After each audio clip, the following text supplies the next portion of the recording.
We're having a questions and answers session. Here are all the answers. Here. In all these books. These books should not stay here. They should be removed. They should go into the hands of one of you to take home.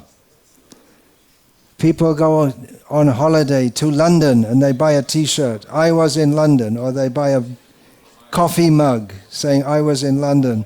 So having visited this Lika camp, you should take a souvenir home, which is a set of Śrimad Bhagavatams.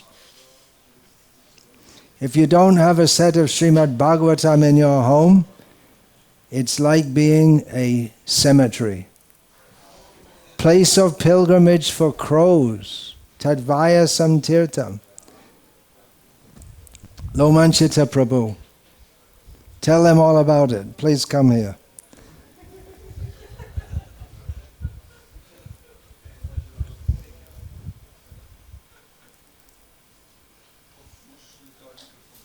Chant, dance, be happy, and take a set of Śrimad Bhagavatam.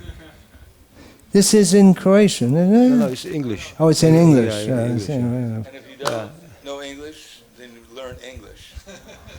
Yeah. First Very good idea. First you buy the set, then Paramatma will tell you how to read it in English. We have for you a special offer. More will tell also at the end.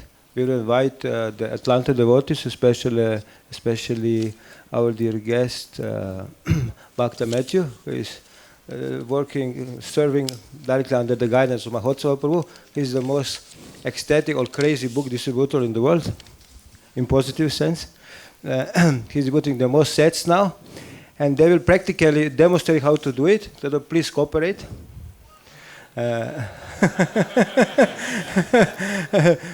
Because the success of every event, spiritual event, Prabhupada measured by the quantity of book distribution.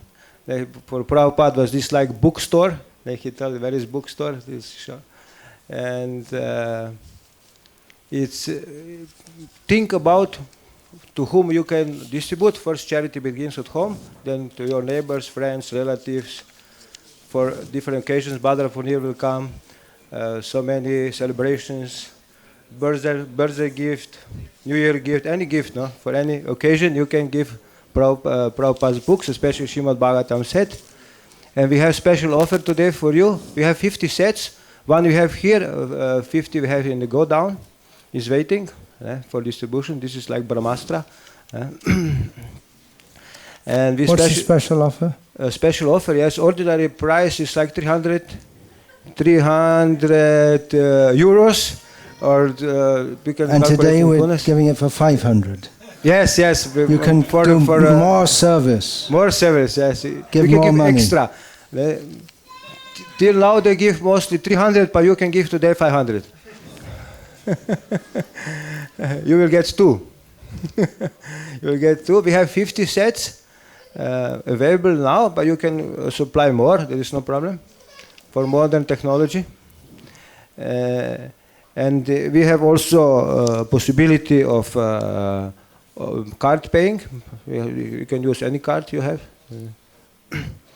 And there is special offer is today for you only 200 euros. 12 euros, for example, if you buy 3 sets, you get 1 set free. 2 plus 1. 2 plus 1.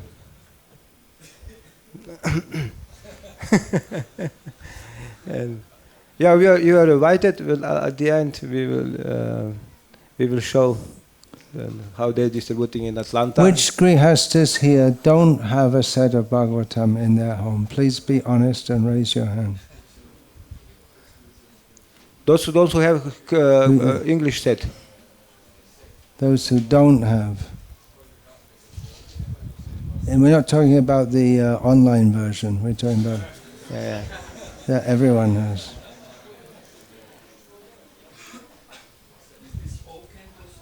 All.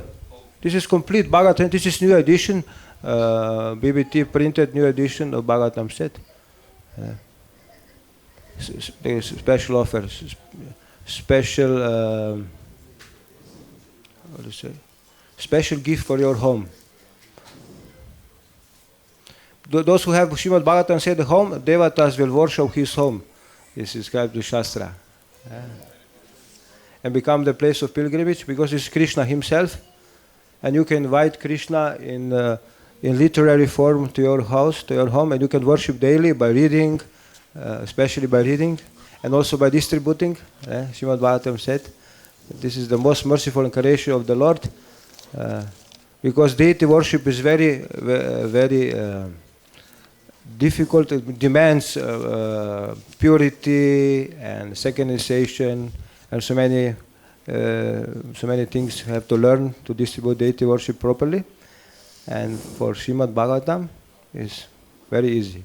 You can only, first you have to have it, then you read it, and you can enrich your life, enlighten your life.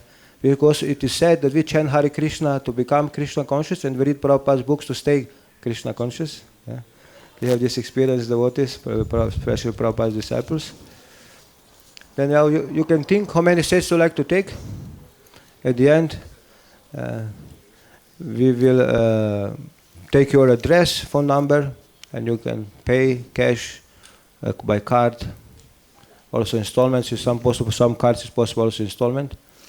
And you are invited to cooperate for the pleasure of Hari Guru Vaishnavas, especially Guru Maharaj and Prahladananda Maharaj, for their pleasure. This is even more, we satisfy devotees even more than to satisfy the Lord.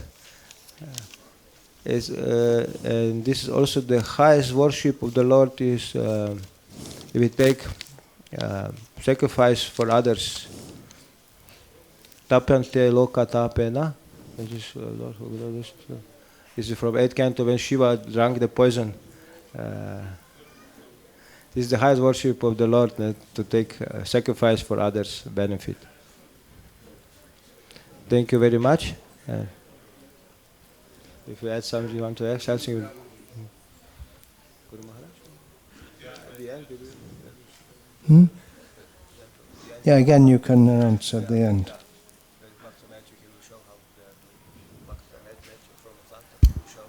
Oh, okay, yeah. So we have to leave 15 minutes at the end, 6:45.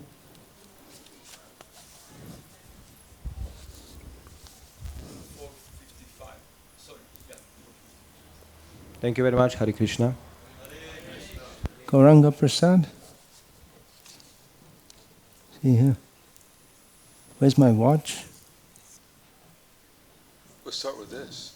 Maybe we can start with something a little bit more.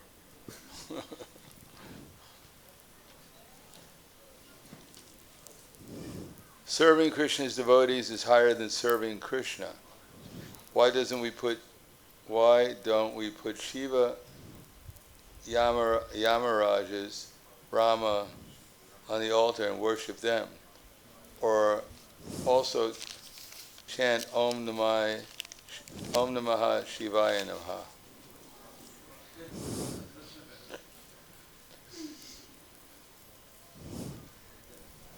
Well, because our Acharyas told us not to do that. And we don't just serve the devotees, we serve under the directions of the Acharyas. That's called service to Krishna and service to the devotees. So we serve Lord Shiva, we serve Lord Brahma, and we serve Yamaraj by serving Srila Prabhupada. We have had Sharyamam Vijaniyam Navamarti Karhichit. By serving the Acharya, we serve all the demigods. He's the sum total of all the demigods. But if we serve we start worshipping Yamaraj, then we might become one of the Yamadutas eventually. Or Brahma, we may take birth on a flower, some species of life. So anyhow, that's my answer.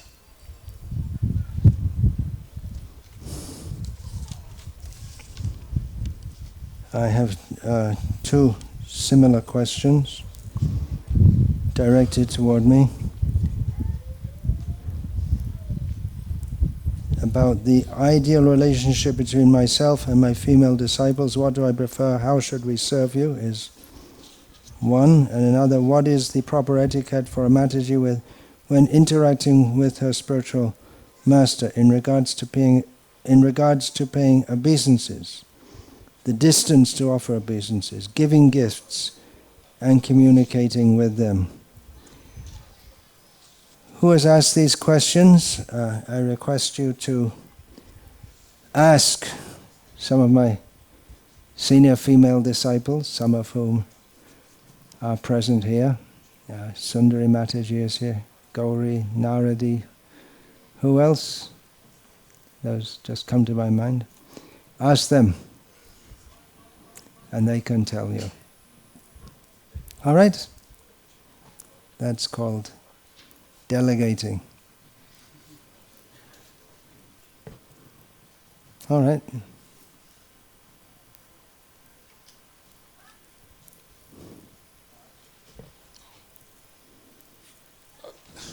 Now here's one of our interesting questions. Can we feed our parents with meat? If they insist on that.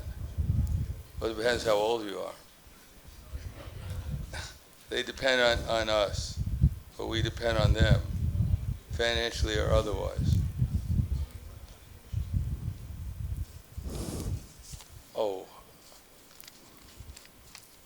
It depends how old you are. If you're depending on them financially, and therefore you're feeding them meat, I think you're going to get into a lot of trouble. Better off to become independent, especially when you're 50 years old.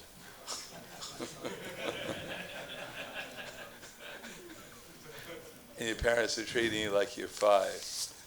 You haven't learned how to tie your shoes yet, so you're depending on them. No, I mean, we should avoid putting ourselves in a circumstance where we have to break the regular principles and then say that I was authorized at the Lika camp to do it.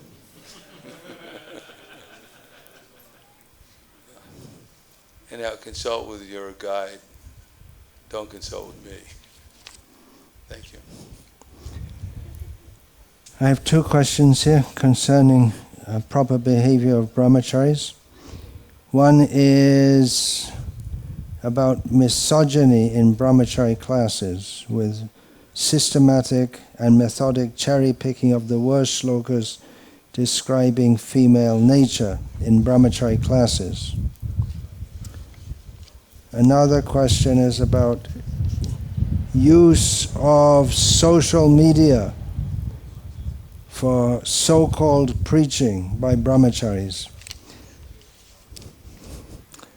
I'm supposed to give a talk to brahmacharis in Zagreb next week, and I'll answer in some detail there. We haven't, because this is a questions and answers sessions, we can't get into so much detail here.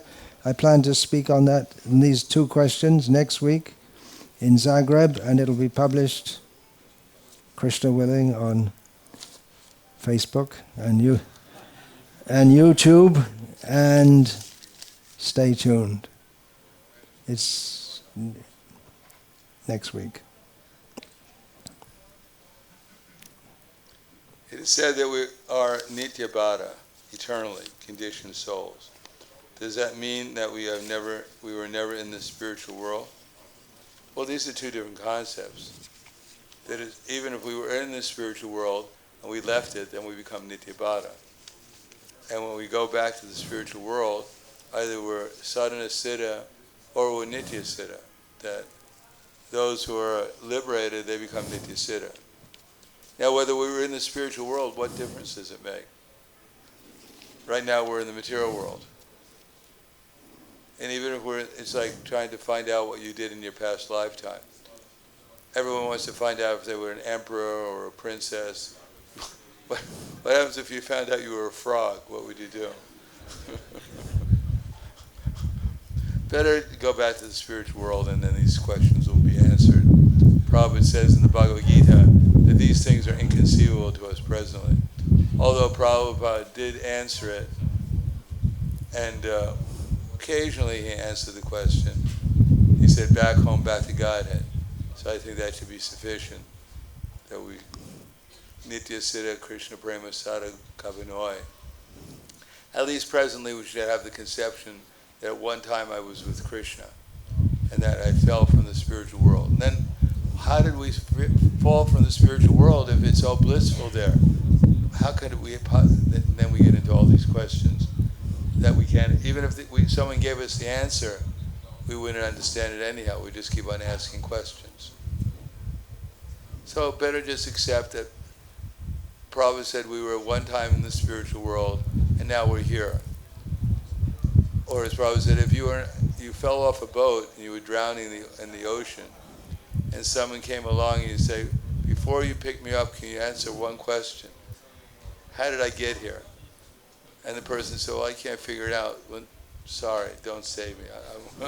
I'm waiting for someone to give me the actual answer. No, just accept that we're here in the material world and we should become Krishna conscious and go back to the spiritual world. And then when we get back there, maybe we'll understand how we got here in the first place. Otherwise, it's not necessary to understand the present moment.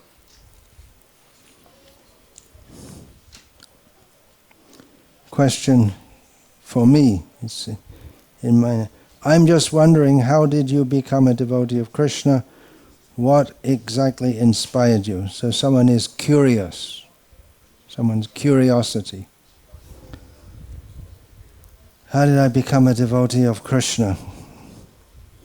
Well, as the previous question, how did I not become a devotee of Krishna? How did I become a devotee of Krishna? I'm still working on it.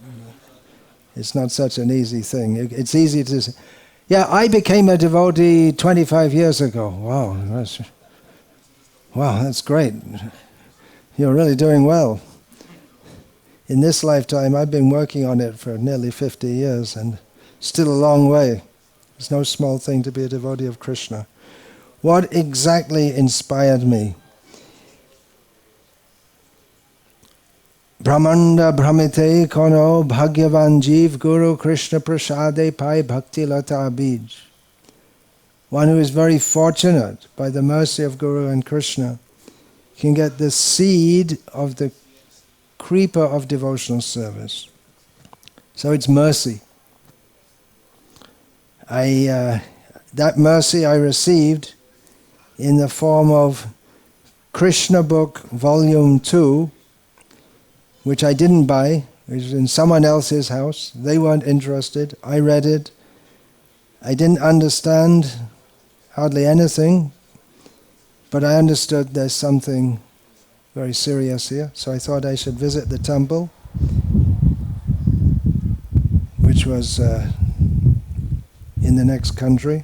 So I visited the temple, and the devotees, being very merciful, allowed me to join their company. Hare Krishna. Here's one of those, do you have any ideas questions? That's what it says. Do you have any idea? I can tell you I have no idea. But I'll read it anyhow if anyone has any ideas. Just an idea. How the claims, now who's claiming? Is the great unknown claimers. We have to have some idea about some unknown claimer. That we have never been with Krishna. Oh my God, we've never been. I quit. That bhakti is not inherent. Oh my God, it's not even there. If you look inside my heart, there's nothing there. There's not even a soul. And that the jivas have no inherent knowledge. I know absolutely nothing. Even when I become enlightened, I'm still in ignorance. And bliss, oh no bliss. I was eternally, I've been in ignorance and nor form in the spiritual world. I have no form.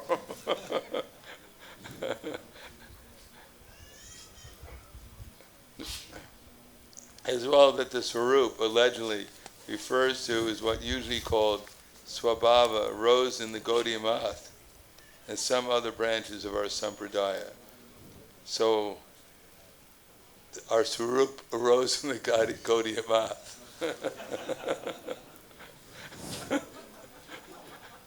Like some kind of ghost.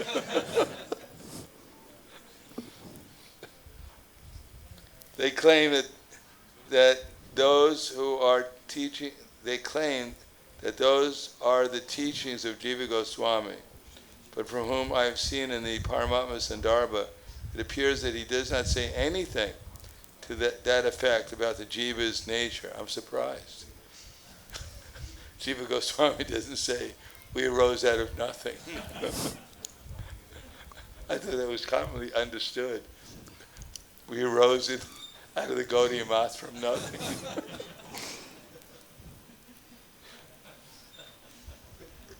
I've never examined his position on bhakti with respect to the jiva, and I'm not sure about his stance on the nature of our conditioning, because both sides of the argument claim that he favors their position. Well, Krishna, I'll just repeat the same verse I've repeated again and again, that nitya-siddha Krishna prema sadhu kavanoi shravanadi shudachite karya udoy. It's in the Chaitanya Charitamrita, that nitya-siddha, that everyone is eternally perfect, because as Krishna says in the Bhagavad Gita, anadidvam nirgunadvat paramatmayam avyam sharira stopikontiya nakaroti nanlipyate.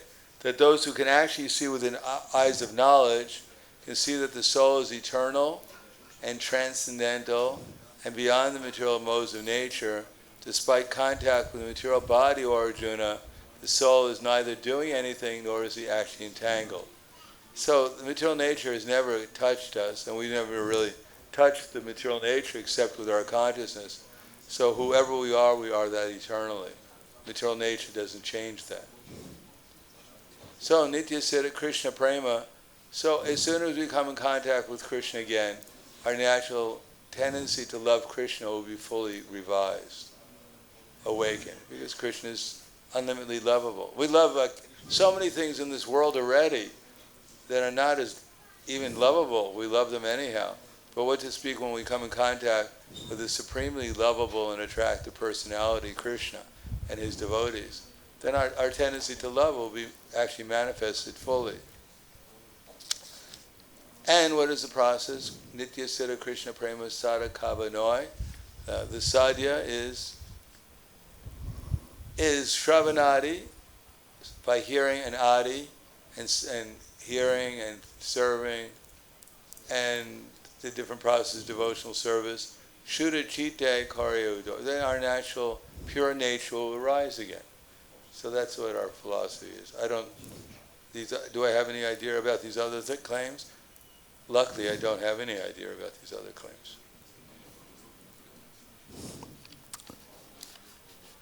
Except that I've been around. These are just, they're wrong ideas. Question addressed to myself. We see that Vyasa and so many Acharyas, even Jesus himself, were keeping beards. Why are you so much against it? I was hoping I was expecting someone would ask this. So and if no one was going to ask it, I was going to speak on it anyway. Because it might seem rather fanatical. Just chant Hare Krishna. What does it matter whether you have a beard or not a beard, or whether you're L or B or G or T or Q or plus, and what does it matter? Disclaimer, first of all. I sometimes don't shave, usually not more than 2 weeks.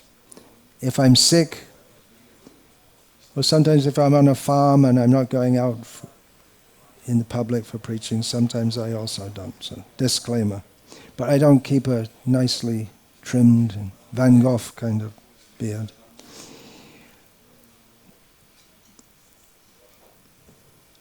I read the other morning from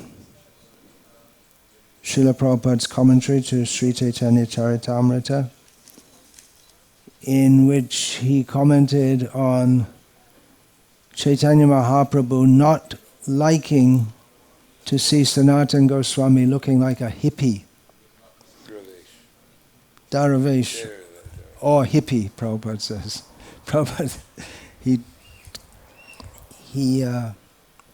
equates the Daravesh with hippie, which is interesting because the hippies, what happened, the young people from, well, mostly men from the West came to Haridwar, Rishikesh, saw the Shiva Babas with their long hair and chillums and went back to the West and had long hair and beards and chillums and became hippies. So Srila Prabhupada, he states there that,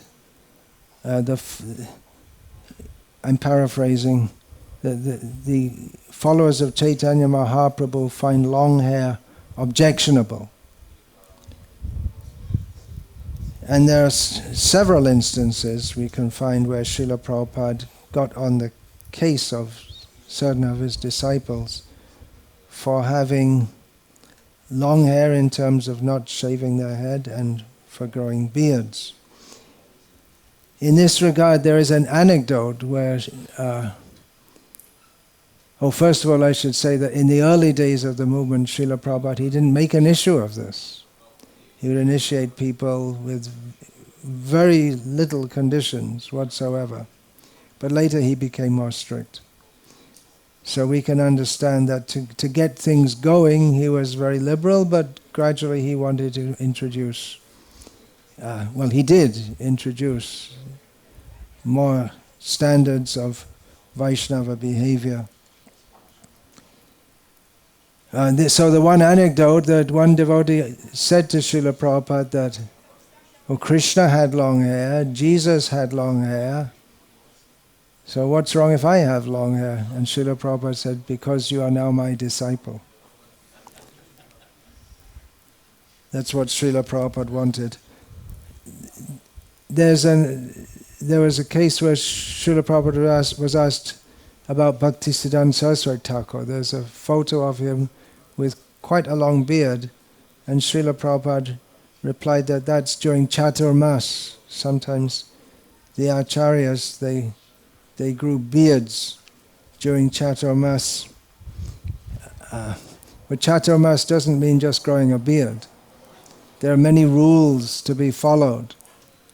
If we are to follow Chaturmas, we should follow all the rules. And generally, especially for preaching in the West, Srila Prabhupada didn't encourage that. Once Bhavananda Goswami, as he was known at the time, grew a beard, but then he was following strictly, eating khichdi without spice and salt once a day. So he was following things, and Srila Prabhupada approved of that.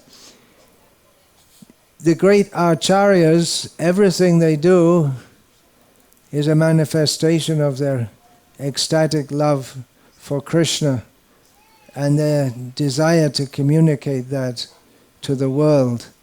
Those in our society sporting beards, I doubt if they're doing so for the benefit of all of humanity and as a manifestation of their ecstatic love for Krishna. It's understandable if new people coming have beards, because they're new and they're just checking out Krishna consciousness and they're not committed to it. And from what I understand, because I never grew a beard, it's something that men can be quite attached to. I've heard many instances of devotees who came to our movement, and it was a big thing for them, men, to shave their heads and and shave their beards. It was a big act of surrender for them to do so. And it's symbolic of surrender to the order of the great shows that I'm prepared to do what you say. Karishe vachanang tava. We sing, yes, Arjuna said to Krishna, I'm prepared to do what you say. Guru Mukha Padma Vaka Chitete Korea Aika Ana Korihamane Asha. We sing every day to Srila Prabhupada that the words emanating, or the words from the mouth of the spiritual, from the lotus mouth of the Guru, I make it one with my heart and I don't desire anything else, but except keeping a beard. That I'm something else. I don't follow that. It's understandable in newcomers, but if someone's a senior devotee, experienced, they know what Srila Prabhupada's desire in this regard, then why not follow it? I can only presume, maybe that they're doing it in defiance of, well, they are doing it in defiance of Srila Prabhupada's often expressed desire.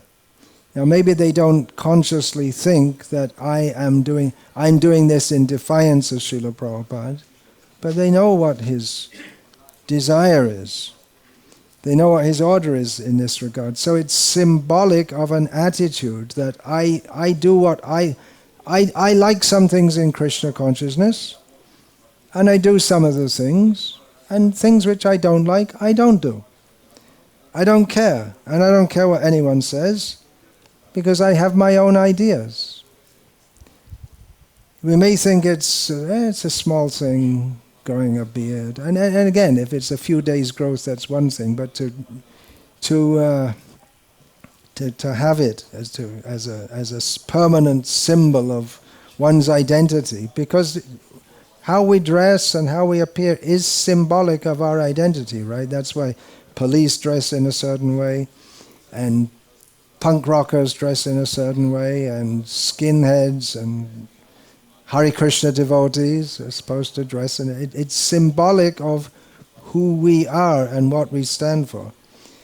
So you may think it's a little thing, having a beard, and what the difference does it make? And then, yes, Srila Prabhupada wanted his disciples, unless they're sannyasis, male devotees, they should wear a dhoti with a kach, the thing tucked in at the back, but that's also a small thing. There are so many small things, one after another, and then the whole thing goes. It's symbolic of the kind of attitude that is destroying Srila Prabhupada's ISKCON from within, that we know what Prabhupada wanted, but we don't want it, and we don't want to do it, and we don't do it, and we still want to be senior, respected devotees. You may think these are very strong words. Well, Srila Prabhupada was very strong about it, and we who are, especially those of us who are taking the position of representing Srila Prabhupada, and sometimes critics get on our case. Why are you sitting on a big seat? Why are you accepting so much service? Why are you accepting so much honor? Well, we do so because we're supposed to represent Srila Prabhupada's desire, which doesn't mean just smiling like Srila Prabhupada, but we should also institute what Srila Prabhupada wanted, even if we don't become very popular for doing so. It's not meant to be a popularity contest. And it particularly hurts me when I see devotees who have served under me, and they know I'm particularly strict about this and all these things, and they don't care. I'm like this. I'll be like this. You do whatever you damn well like, and I'll do whatever I damn well like. But that's not how spiritual life works.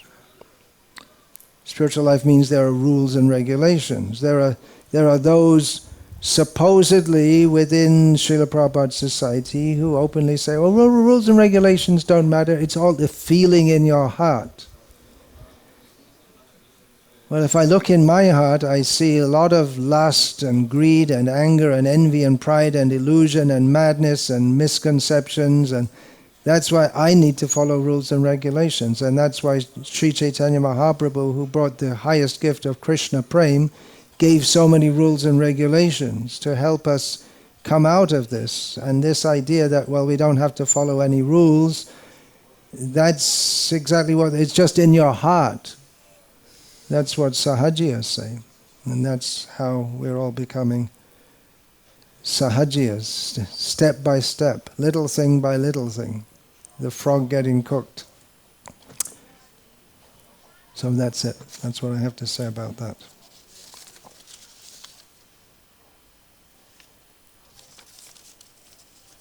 Unless you want to say something more about it.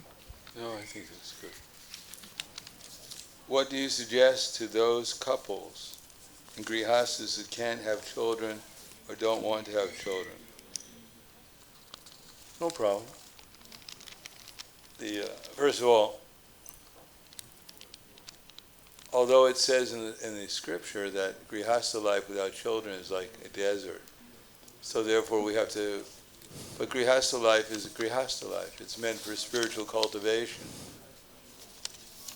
Whether we have children or we don't have children, that's up to Krishna. But first of all, we have to understand that the children don't belong to us.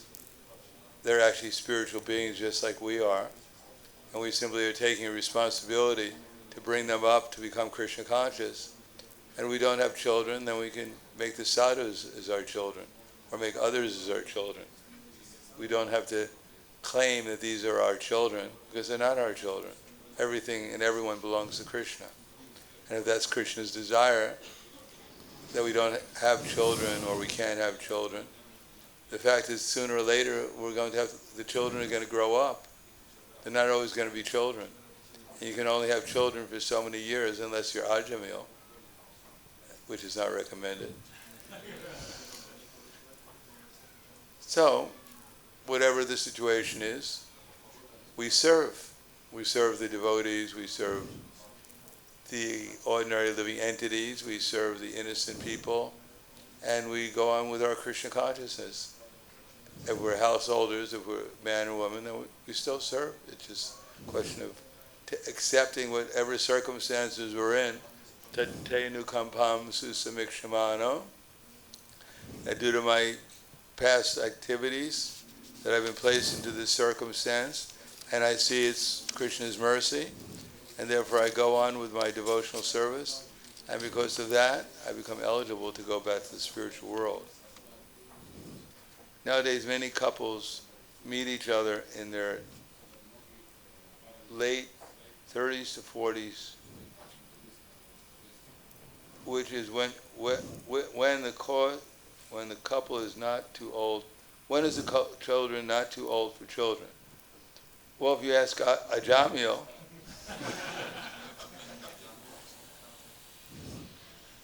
there's no limit. If you ask a sane person, after, even before 50. Now, if you have a child at the age of 50, then the child is 25 when you're 75, which is all right. But some people at 75 they're quite old. At 65 they're quite old. So generally speaking, we should try to finish the business of having children, probably by around 40, 45 years old, and then prepare to take vanaprastha to actually concentrate on, with the wife perhaps, in Krishna consciousness, and not change diapers when you're 50 years old.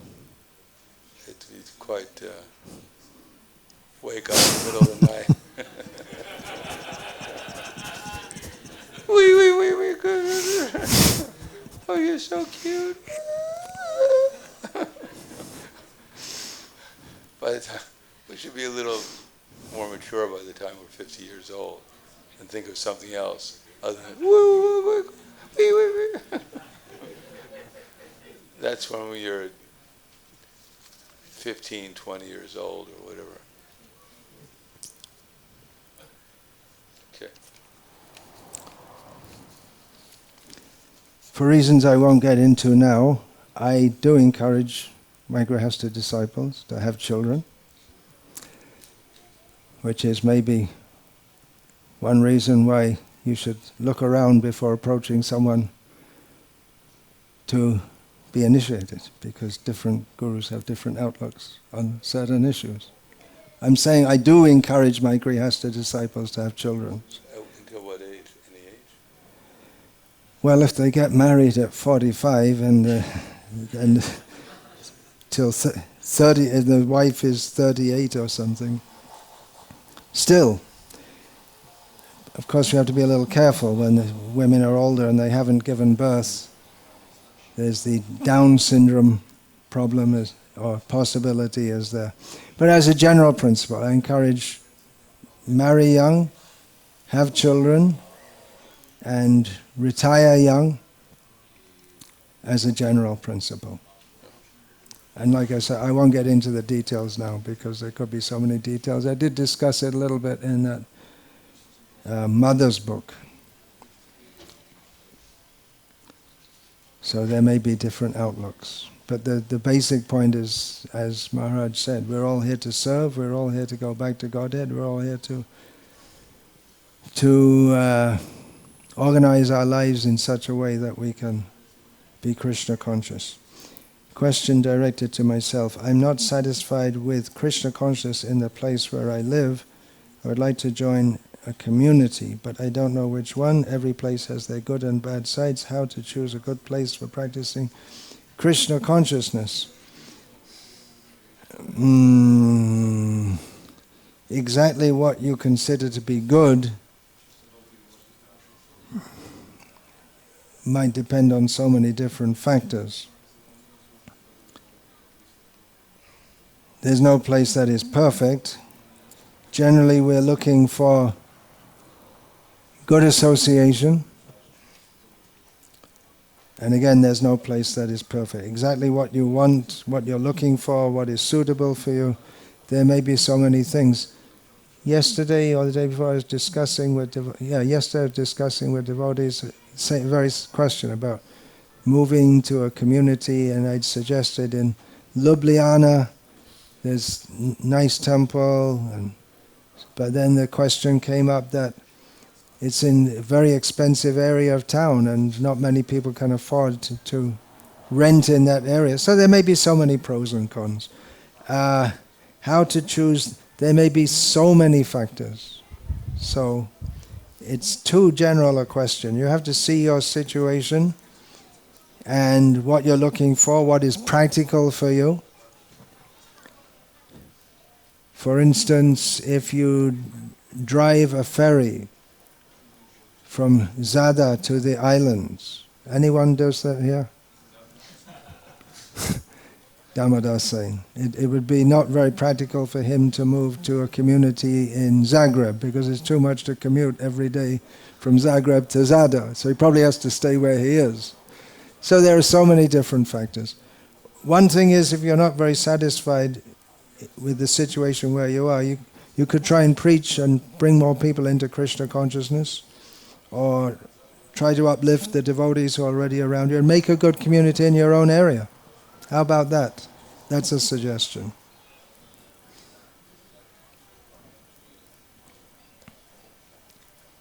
Many of these kind of decisions, presumably this is coming from grihasta devotees, and in many cases, when I'm asked about these kind of, so many different questions, I tell them that ultimately you have to decide. As a grihasta, you have to be responsible and make your decision. I can't make all your decisions for you, and it'd be foolish of me to do so, because I can't, whatever's going to happen, I can't predict what's going to happen or how you're going to adjust to it. So guidelines may be there. You can discuss with various devotees. Use your common sense if you have any, and if you don't, ask someone who has, and make a decision thus forth. Yeah. You're absorbed. This is called trance. TV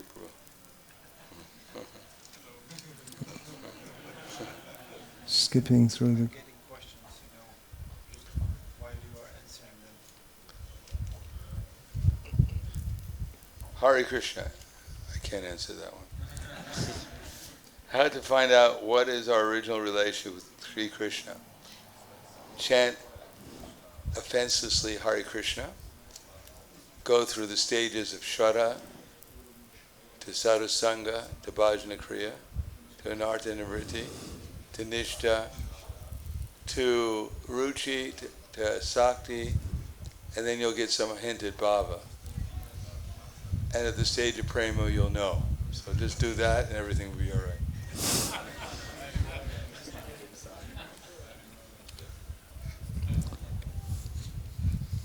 What are the proper standards for kirtan? There are no guidebooks, and it seems like every temple has a different standard and style of kirtan. What may be considered taboo in one temple is standard in another. How can we understand what is proper as a society? Chaitanya Mahaprabhu said that in the matter of chanting the holy names, you all know the verse very well. Nam namakari bahuda nija sarva shaktis chatrarpita niyamita smarane nakala. Those first two lines cover that there are no rules in the matter of chanting the holy names. And in the Bengali paraphrase of this verse in Chaitanya Charitamrita, Chaitanya Mahaprabhu says, Kayate shuite jota tota nam aloy desha kala niyam nahi sarva siddhi hoy. Even when one is eating, even when one is lying down, in any situation, if one takes the holy name, takes the name, that's the literal Bengali translation. If one chants the holy name, there's no consideration of place or time. One can achieve all perfection. At the same time, Chaitanya Mahaprabhu himself has given so many standards of Vaishnava behavior, and the Acharyas have given standards of Vaishnava behavior. Srila Prabhupada also gave some standards for kirtan in relation to certain tunes to be sung at certain times.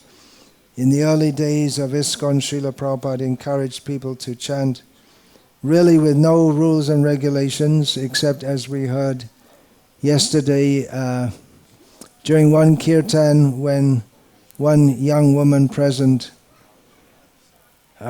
decided to take Chaitanya Mahaprabhu's advice to the full extent and took off all her clothes. Srila Prabhupada advised one of his female disciples that she should wear some clothes. So that's one rule for kirtan.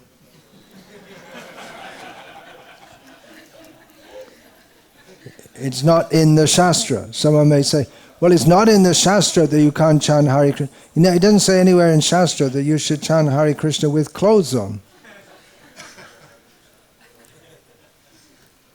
Some things are not stated, they're considered to be obvious. There may be different standards, but Srila Prabhupada very much emphasized on chanting the holy names in purity without offenses, and for kirtan, not so much emphasis on the musical style. There are letters from Srila Prabhupada in which he said that Chaitanya Mahaprabhu spread Krishna consciousness with, we are simple Hari Kirtan men. Chaitanya Mahaprabhu spread Krishna consciousness with mridangas and kartals, so we don't need so many different instruments and so many different embellishments. So in general, our kirtan style, if we are to follow this advice of Srila Prabhupada, or guideline by Srila Prabhupada, should be musically not very complex. At least I advise that, because that makes it easy for people to join in. It may be at some preaching program, and so we have more complex kirtan, musical, different instruments and this and that. Is there any one exact standard? It appears that that will be impossible to institute. I'm, among my several book projects, one major project which I wrote about 100 essays for and finished, which I finished more than 25 years ago, but I never got round to editing them.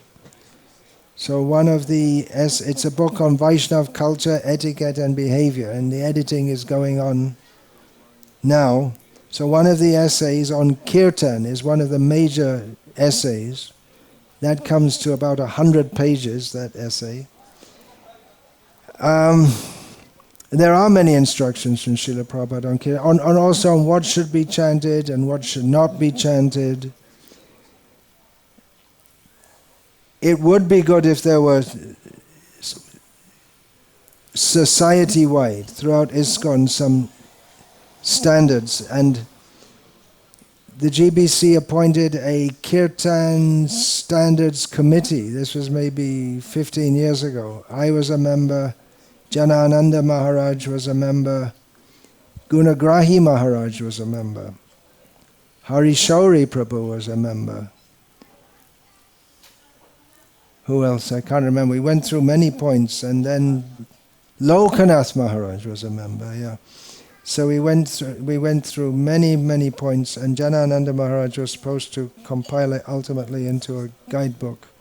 But I don't think he ever eventually did that. I'm supposed to be seeing him in a few days, so maybe I'll ask him about that. Write it down. You have one from Janananda Maharaj? Right, it's the leaked draft, which wasn't supposed to be circulated, like all drafts which aren't supposed to be circulated about everything. They all get circulated.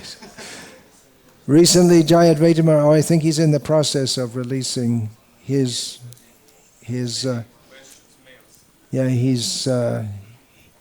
doing that. So you could consult that. Many things in ISKCON could be standardized.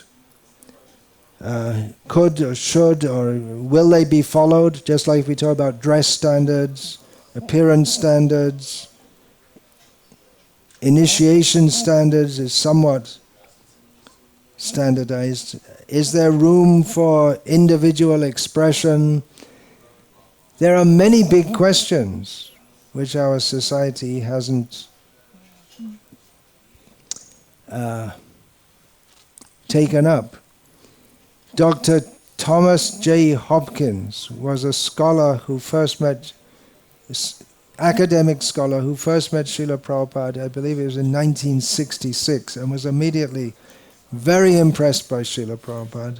And throughout his sojourn in that body, which ended recently, he died last year, he wrote a lot about Srila Prabhupada and about ISKCON, and he was an academic scholar, but he was very, very open and very, very favorable to the devotees. And he gave some advice to the devotees that one thing you really need to do is to get your theology together. You need to get all. Well, exactly what he meant by that, that's also everything anyone says can be analyzed and broken down, and you can write a book about it. But we need to get our theology together. There are many things we need to get together. One, I've been asked recently by several GBC members and others about certain of the standards I have for initiation. And one of the things I said in response is that, well, is there any room for individuality that gurus in... How much room is there for gurus in giving initiation to make adjustments and have somewhat different standards, or do we all have to be Ritviks of the GBC and do just exactly minutely what they say. Is there any room for individual expression? And this can be in kirtan and in preaching standards and in so many other things. So I'm not giving a direct answer except to say that we have a lot of work to do in our still young society to even define who we are, what we stand for, and where we're going and what we're doing. And one of the things is in kirtan. Should it all be standardized everywhere? Should there be general standards? Should there be strict standards, which I don't think it's possible to institute. And then there are other considerations also. Maybe we can have in our temples very strict standards. What I understand is that Srila Prabhupada envisioned his temples to have brahmanas who are actually following very strictly in all regards. And then varnashram means there are others who may not be so strict. So that's one possible vision, because we can't expect everyone to be very strict. But if we say that, somebody goes, oh, Jai, we don't have to be very strict. So I didn't give a clear answer because I don't have a clear answer, and I think that we need to work on this and many other questions as a society. Otherwise we have so many different points of contention on so many different things that it seems difficult to maintain the unity if everyone has a completely different idea about almost everything. It leads us into a much bigger discussion. Would you like to say anything more in this regard? Well, my understanding, because 1969, at that time we were chanting different mantras that we got from India. Gopal, Gopal. Gopal, one of them is Shri Ram, Jai Ram, Jai. It's different things we were chanting. So Prabhupada fortunately visited the temple and heard us chanting all these different things. Gopal, Gopal, luckily I don't remember what it is. Śri Krishna Murari. No, it wasn't that. Harema. It was a different, much more simpler one. And Prabhupada said, no, actually he told the temple president, we only chant the mantras that our Acharyas chanted. So I think our aim is to focus our consciousness on Prabhupada. And our perfection will be when we can actually hear him. And we can hear him if we serve his instructions. And when we can hear him, then we can know how to perfectly chant the Hare Krishna mantra with love. And if we don't hear from Prabhupada, if we can't hear because we don't follow his instructions, then the result is whatever we may think we're doing creatively, it'll have no effect. If Prabhupada doesn't appear in our heart, if we're not actually in the mood of service to him, then whatever we may think we're doing will probably be pretty useless. Shrama evahi kevalam. I mean, throughout the Prabhupada gave many instructions, and if they actually apply, for instance, there's a certain tune from Mangalarti. Now that may not be, Prabhupada personally stopped the Mangalarti sometimes if someone wasn't singing the tune properly. So it's a refinement.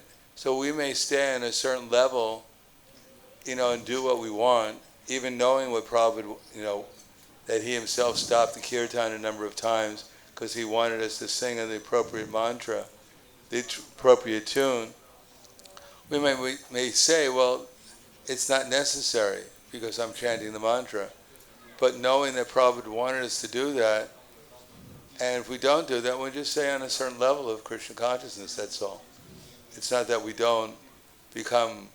not somewhat in Krishna consciousness, but we just won't enter as deeply as we could do if we actually take shelter of Prabhupada's instructions. Like dancing. Now the devotees think that the louder you chant, the faster you chant, the more ecstatic you are. That's a sign of ecstasy. If you're chanting too slowly, then it means there must be Maya. And to get out of Maya, you just speed up the kirtan and you chant louder. So finally you can hear what you're chanting. And then if you just dance, like the Swami step. This is, Prabhupada introduced the Swami step, one foot after another.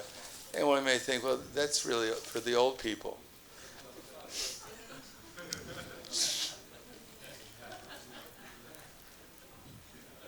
And when I was on Radha Damodar, and we met Srila Prabhupada in Chicago with all the Radha Damodar devotees, they all gathered, and I brought 3 deities from San Francisco, 3 Gaur Nitai sets, Prabhupada installed on the buses. And then the Radha Damodar devotees wanted to show Srila Prabhupada how Krishna conscious they were, how ecstatic they were.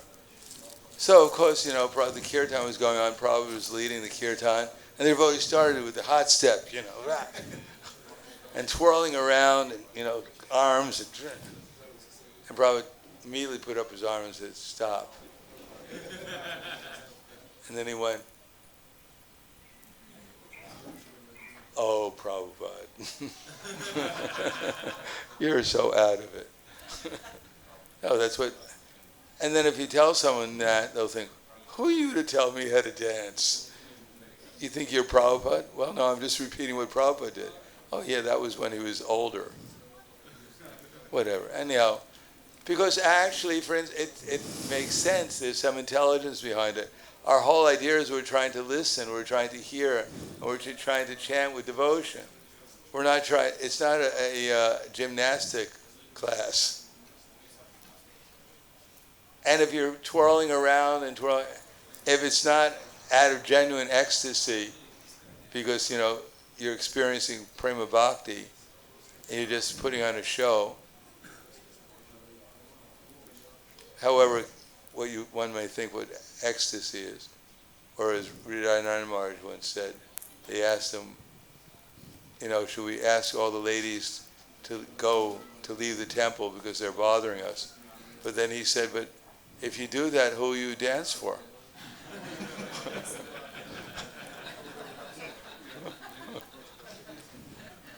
So if we really want to concentrate on the holy name, dancing gracefully, is a much better way of doing it than just, putting on a show. Of course, if we're very passionate, then maybe we should go on and book this fusion.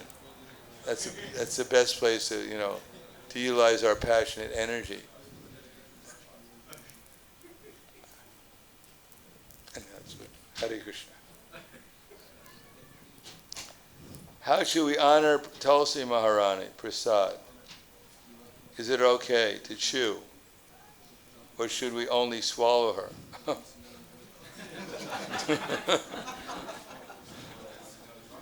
Well, there's some point in the question. It's not completely wrong.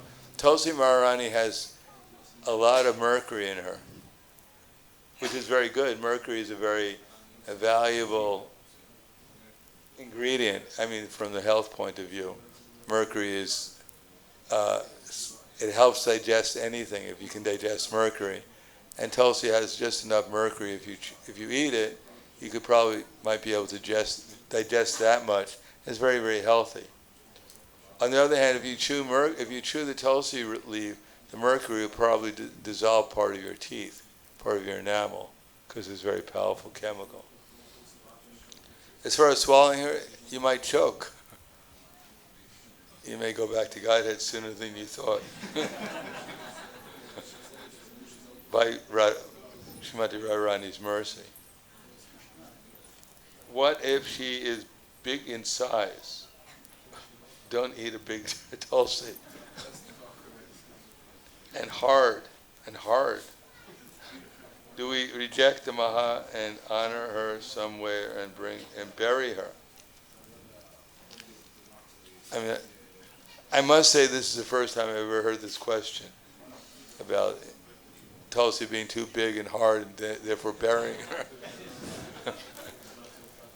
I mean, generally speaking, how many Tulsi leaves do we get a day? If you chew the Tulsi leaf, She won't be offended. How dare you chew me? She's probably happy that you chew her, so you can actually get the benefit of remembering Tulsi and honoring her. Otherwise, give her to someone else. Don't bury her. Don't take the Mahat Tulsi and then decide, I don't, this is too big for me, probably too big for anyone, and then bury her somewhere. No, give it to someone else if you don't want to take. If you don't want to honor Tulsi, then let someone else honor her. As far as swallowing her, don't swallow Tulsi.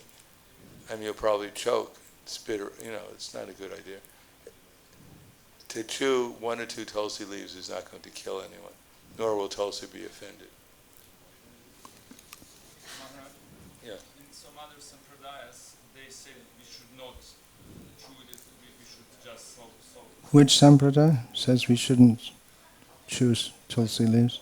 Well, I've been asked this question many times. Hari Bhakti Vilas specifically has the word charvan in relation to Tulsi leaf, which means chewing.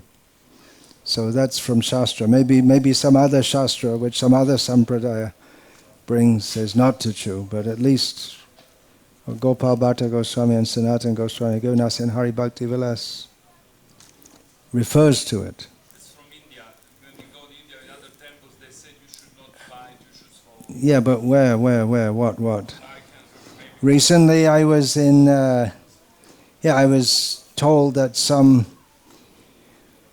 of my disciples told me that some Swami Narayan sadhus had come to one of our farm communities. I don't know why they came there. Swami Narayan is some kind of sampradaya popular in Gujarat who consider themselves Vaishnavas, but we don't. And they'd taken off their turbans before entering the temple, and they'd said it's not proper to wear a turban in the temple. So some of my disciples told me this. And then I went to a function. It was actually Snana Yatra of Jagannath, and some Swami Narayan sadhus had been invited. Maybe it was from a different sampradaya, because within the Swami Narayan sect there are various divisions. And they'd been invited. I didn't invite them, but they were invited, and they were all wearing turbans. And then I discussed this with the head pujari at that temple, who's quite conversant. He's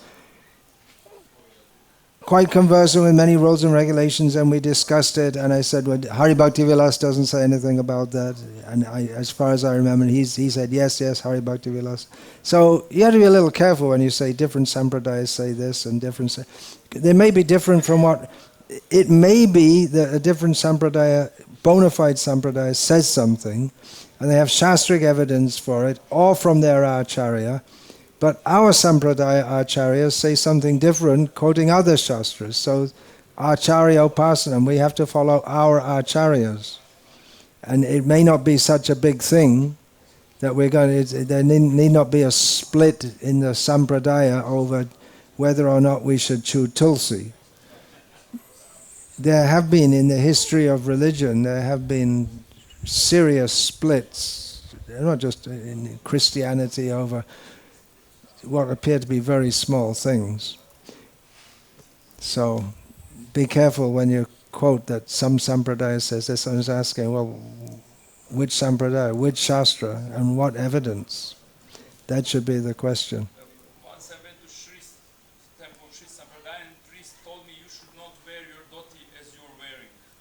Because in Shri Sampradaya, obviously... Yeah, well, it's their sampradaya. We're not their sampradaya. Yeah, they commonly happen. Someone says you shouldn't wear your cloth like this, you should have the stamps. And they tell, I just say that our acharyas have given this to us, this is how we're following, Hare Krishna, and that's it. Now sav rishi yasya matam nabinam. You can't be a rishi unless you have a different opinion to everyone else. It can be confusing. Hinduism. We're part of Hinduism, right? Is that right? Well, that's how we're often seen. It's bewildering because there's so it's bewildering to to people who think that everything should be exactly the same, cut and dried. And we have in Christianity they have the Nicene Creed, and if you don't subscribe to that, you're not a Christian, and you are inquisitionable.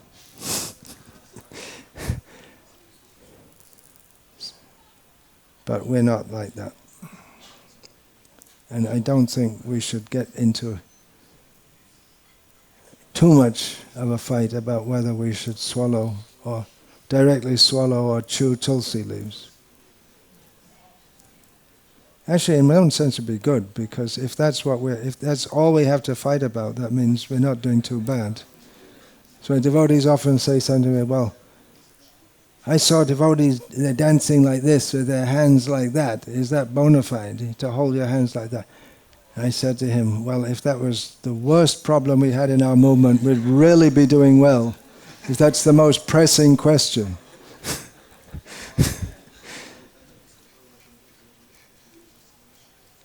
Questions for me? Oh, okay. What it means, spiritual name. Yes, ISKCON is spreading Indian culture, including Indian English. What it means, spiritual name. Is it our svarupa, or is it just some nickname? How do you choose spiritual name? You don't. It's given to you by your guru. The spiritual name, when Srila Prabhupada was once asked about it, he said the most important part of the name is Das. And the name is given of Krishna, or one of his avatars, or one of his devotees. And so the most important thing to understand is that we are Das, and it indicates we are servant of Krishna and his devotees. It doesn't necessarily indicate our svarupa.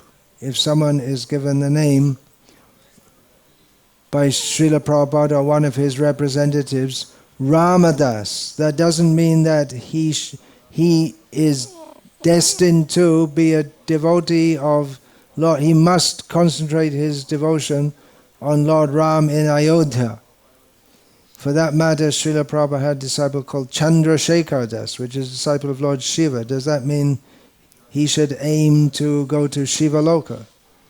No, it means he's a servant of Lord Shiva, seeing Lord Shiva as a Vaishnava, that's all. And of course, Chaitanya Mahaprabhu had two prominent disciples with the name Chandrasekhar also.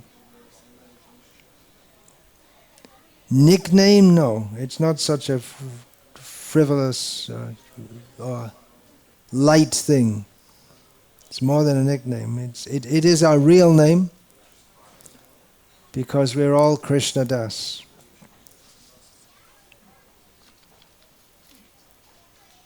Or Dasi. Devi Dasi. How can we help, or what kind of advice can we give to elder devotees who lament or are in a depressed mood due to their life situation, especially when one's spouse has left the grihasta ashram to go for vanaprastha, and even the children have left the movement? Well, I don't know if someone leaves the grihasta ashram to go to the vanaprastha ashram. It's exactly the same as leaving the movement. But anyhow, the point is, sooner or later, we all have to leave the body. And when we leave the body, we leave everything behind. Including everything, including our health, our wealth, whatever else. No one has ever died with health. There's no healthy person who's ever died. Similarly, there's no person who's never not have to left everything behind. So sooner or later, the problem is we think that this is my wife, this is my husband, these are my children, this is my house. But as Srila Bhaktivinoda Thakur has sung, that this is not manasadeho geho yo kichimora. My mind, my house, my wife, my children, I'm surrendering all these to Krishna, to you. So sooner or later we have to do it. Better sooner than later. As far as becoming depressed, that's just Maya. Because actually, we don't need anything else except for Krishna. If we have Krishna, we have everything. And if we don't have Krishna, we have actually nothing. Therefore, to think that we've lost our wife or children, whatever else, if that's the arrangement that we're under, then we should simply take shelter of Krishna more. Just like in the Śrimad Bhagavatam, we have Paranjana. Paranjana, Narada Muni is talking to King Prachibarhishat. And he's giving him an analogy of one king and his wife, and they were in the forest, and the king left his body, and the wife started to lament. But then Krishna appeared as a Brahmin who represented the super soul and explained about the eternal relation with Krishna. So that's what we're interested. If we can establish in any circumstance our relation with Krishna, whether we're in family life, we're in the forest, we're in sannyasis, or whatever, if we can establish our relation with Krishna, then the whole world will become our family. And if we don't establish our relation with Krishna, and we remain in the material concept of life, then of course we'll be depressed. Everyone in the material concept of life is depressed, because material consciousness is depressing. It's supposed to be. And if we become Krishna conscious, then in any circumstance we'll be jubilant. Brahma bhuta prasanatma nishoshiti nakangshiti samak sarveshu bhuteshu mad bhaktim labhate param. Because if we become Brahma bhuta, aware of the soul, ourselves as souls, and aware as everyone as souls, then we'll see we have nothing to gain, we have nothing to lose. And if we gain, the only thing we have to gain is Krishna consciousness. And if we gain that, then we'll be eternally in an unlimited family. And if we lose that, we'll be in Maya, in illusion. And we'll always be in anxiety about losing my family. Śri Krishna, it is said that Krishna accepts only vegetarian offerings, but animal sacrifices used to be performed in the past in yajnas such as Ashvamedha and Gomedha. While such sacrifices were performed for the pleasure of different demigods, they were ultimately aimed at Lord Vishnu because he is Yajna-Purusha. So how should these contradictions regarding what Vishnu accepts be understood? Of course, such yajnas can no longer be performed, but it is good to understand this in theory for obvious reasons. There are different levels of Krishna on which Krishna is satisfied. Krishna is ultimately satisfied by pure devotional service. But he also institutes the varnashram system. When he says, Yada yada hi dharmasya glane bhavati bharata abhutanam adharmasya tadatmanam srijamyaham. I come whenever there is decline in dharma and an increase in adharma. At that time, I come myself. Dharma sangsthapanartaya sambhavami yuge yuge.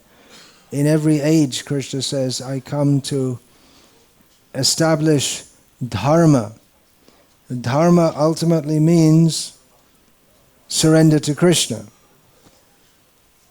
But in broader terms, it means the varnashram system, which Krishna establishes. Chaturvanyang maya srishtam. Guna karma vibhagashaha. So within the varnashram system, yajna is central. Everything is, all the activities, brahmanas, kshatriyas, vaishyas, shudras, and especially within the grihasta ashram, everyone cooperates ultimately for the pleasure of Vishnu, and everything is offered to Vishnu. And by this, the participants can advance toward the ultimate goal of Krishna consciousness. Sacrifices in the past, such as Ashvamedha and Gomedha, sacrifice of a horse, sacrifice of a cow, were conducted not exactly for killing the animal, but for testing the efficacy of Vedic mantras and that of the persons who were chanting the mantras. So Krishna was satisfied that people are taken to this system, and in this way they are gradually making advancement on the devotional path. Krishna is satisfied at one level. At the same time, Maharaj was just citing from the Puranjan story, which begins and ends with Narad Muni saying to Maharaj, Prachina Barhishat, how you have performed so many sacrifices, but the animals you have killed, they're waiting to inflict pain upon you for the pain you have inflicted upon them. So it's a very fine line. If one performs sacrifices simply for the sake of dharma, as Maharaj Prithu, for instance, did, then that is pleasing to Krishna. But if one crosses the line and takes pleasure in killing animals, hunting animals for any reason beyond duty, then he becomes implicated in sinful activities. So it's very dangerous also. So that's my understanding of this, that at a certain level Krishna is pleased and he encourages that. Although in Bhagavad Gita, Krishna, he emphasizes bhakti over karma and jnana. It is he himself who institutes the system of karma and jnana. And at the beginning of the 3rd chapter, he speaks about sahayagya praja srishtva. The system of yagyas was instituted by Prajapati, which is glossed by different Acharyas as Vishnu and as Brahma.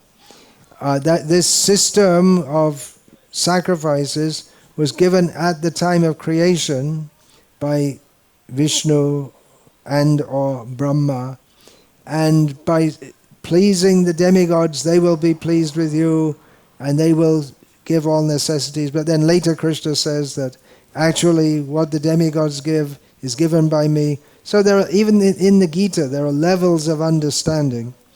And ultimately Krishna is satisfied fully and completely by pure devotional service. But at a certain level he is pleased that people are making some progress toward him by following the Vedic process. And again we may see apparently contradictory statements. Sometimes it's said that yes, well, Krishna himself institutes the Vedic system so people can come toward him. But then we find in the beginning of Bhagavatam, the questions of the sages at Naimesharanya, they're largely on the basis of Varnashram. And the answers to that are given also. And one of the answers is Dharmasvanushtita Pungsa Vishvaksena Katasuya Notpadi Adyadi Rutim Shrama Eva Hi Kevalam. If you perform all your Varnashram duties but don't get a taste for hearing about Krishna, then it's simply a waste of time. So in some cases it's encouraged very much. Yes, you should perform yagyas. The king should perform yagyas. That's described how Prithu Maharaj, he performed yagyas that he didn't need to as a pure devotee, but to uphold the system of karma kanda, which is necessary for most of his citizens. He did so, making it very clear that this is for the pleasure of Vishnu. So on one hand that's encouraged, but then from another perspective, if you go through all of this and if you don't eventually come to the point of actual Krishna consciousness, then it's a waste of time. So both perspectives are acceptable. It's according to the level of advancement of the individual. That's my understanding. Like to say anything more about that? This question is similar to the one, and I believe it's given by the same person by the handwriting, the question that we went through about the Purusha-medha, the sacrifice of a human. And I'd asked to send me an email and I'll have it investigated more. So you can also ask about this. No, that's good, but basically speaking, Krishna is not equally satisfied by everything. As he says in Bhagavad Gita, Bhakti mam abhijananti yavanyas chasmi tatvadaha. Krishna is actually satisfied by devotion. Now, an element of devotion is obedience. In other words, Krishna is satisfied because we've come to the material world out of disobedience, out of rebelliousness, unwillingness to serve him. Therefore, when someone follows his instructions, either directly or indirectly, Krishna is happy with that. But he's not as happy, there's different degrees of happiness. He's not equally happy with that as when he's dancing with the gopis in the rasa dance. But he's happy that at least his soul is making some progress towards obedience.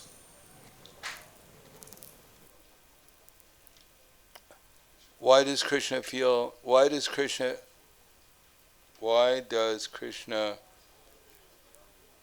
guess the question is probably, why does it feel that Krishna is unapproachable? Because for the conditioned soul, the devotees of Krishna, headed by Srimati Radharani, make sure that Krishna is not bothered by people who are not serious about worshipping him properly, because it's a disturbance. So Krishna says, Naham prakasha sarvasha yogamaya samavrita mudo yam navijananti lokoyam ajam avyayam. That I'm never manifest to the foolish and unintelligent, because for them I'm covered by my eternal creative potency, yogamaya. So the deluded world knows me not, I'm unborn and inexhaustible. So here Krishna uses the word yogamaya. So yogamaya generally we take as Krishna's internal energy. So when one is foolish and unintelligent, so what does foolish mean? Foolish means that we think we're this body and we don't know who we are. And unintelligent means that because we're foolish and we don't know who we are, therefore we act in such a way contrary to devotional service. So anyone who identifies themselves with a gross and subtle body and who acts contrary to what Krishna wants them to do, who doesn't act under the internal energy, then Krishna will feel to such a person unapproachable, because Srimati Radharani, the internal energy, will make sure that one will not have any consciousness of Krishna. But why does that happen? Because the person, or the devotee even, doesn't really want to become Krishna conscious. And Krishna is not going to disappoint the person by revealing himself. That if we want to, as one priest said, please, he was begging to God, please make me celibate. And then the end of the prayer was, not quite yet. So we can't cheat Krishna. We're begging for Krishna's mercy, but a little at a time, please. I got a lot of things to do here. And therefore, as I said, Srimati Radharani will not let us bother Krishna with, dear Krishna, give me a house, give me a wife, give me a color TV, Om Jai Jagadisha Hari. That's not what Krishna is meant for. Or as Prabhupada writes in the Bhagavad Gita, blind following and absurd inquiries are condemned. One should not only hear submissively, but one should get a clear understanding through submission, service, and inquiries. So there's a process of approaching Krishna. If we're willing to follow the process, then Krishna will gradually reveal himself to us. And if we want to put on a show so that everyone thinks that we are Krishna, then Krishna will hide himself. He'll go, Yoga Maya, Krishna's internal energy, will hide Krishna from us, so we can go on with our attempt to become Krishna and actually feel like we're making progress like that.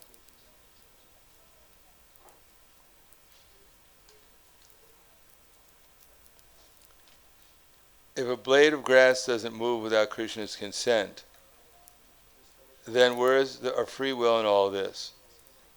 How much free will do we actually have then? Well, I think it should be obvious that the grass doesn't have so much free will. The grass doesn't think, well, I like it feels better on this side. Well, what is our free will? It's probably not as much as we'd like it to be. Our free will, as Prabhupada writes in the Śrimad Bhagavatam, consists of either orientating our desires towards the ignorant misconception of identifying ourselves with the gross and subtle body, or orientating our desires for fulfilling Krishna's desires. That's our free will. Or as Krishna says in the Bhagavad Gita, Cetasa sarva karmani maya sanyasya matparaha buddhi yogam upashitya matchitak sadatam bhava. And all activities depend upon me, work always under my protection, in such devotional service, be fully conscious of me. If you become conscious of me, then you'll pass over all the obstacles of conditioned life by my grace. If, however, you do not work in such consciousness, but act through false ego, then you'll be lost. So that's our choice. Either we take to the process of Krishna consciousness and develop our free will by accepting Krishna as the proprietor, Krishna as the enjoyer, Krishna as the friend, and therefore whatever we do under his shelter, under the shelter of his representatives, or we act independently and by our free will, misuse of it, and therefore be driven by the modes of material nature, thinking ourselves independent. Everyone thinks they're independent. They can do whatever they want, practically speaking, and that's called Maya. And when we surrender that misconception and do what Krishna wants, then we actually become, as Prabhupada writes in the Bhagavad Gita, then we become free to do what Krishna wants. That's the proper use. That is our free will. Because what Krishna wants is good for everyone, including ourselves. Someone may say, well, I really don't want to water the root of the tree. I want to use my free will, and I just want all the water to go on my particular leaf. That's why I show my independence, my initiative, my creativity. Today, I'm just going to water my leaf, and forget about the root. Who cares about the root? So restrictive, so uncreative. No, but if we do that, then we're wasting our time. And if we water the root, we serve Krishna, then we'll also get our due reward. We'll get the benefit of the water going to the root. It'll also go to our little leaf.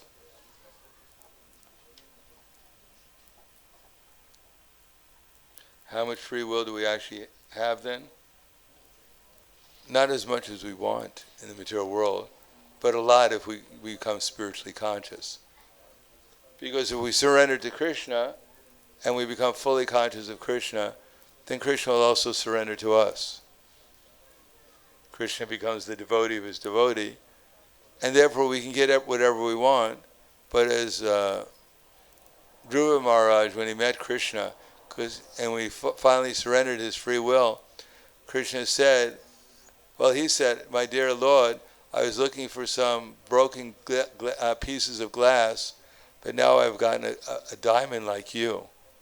When he surrendered his free will and he became Krishna conscious, what he wanted, he thought was insignificant.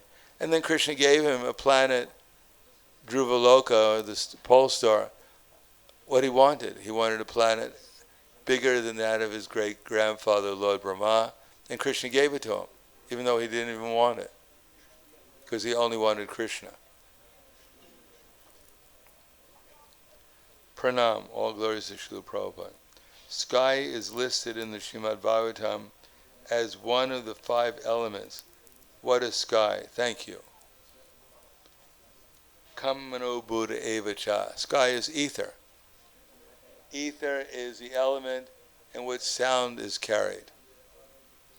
It's what holds everything together. It's a transformation of, sky is a transformation of the, everything comes from the Mahatattva, which comes from Brahman. There's different levels of Brahman transformation. Brahman into Abhyakta, into Mahatattva, to transform into sound. Sound transforms into ether. So there's a transformation of the different, of Krishna's elements, and sky is the medium by which, sky or ether, is the medium by which sound travels. So what does it feel like, ether? If you get really spaced out, then you'll understand what ether is like.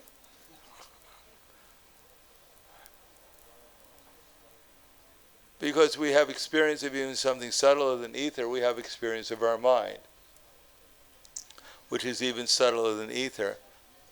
But even the mind was in some kind of, unless we're transcendental, unless we're thinking about Krishna, still even the mind travels in channels, within the channels which are conducted by air and ether, vata.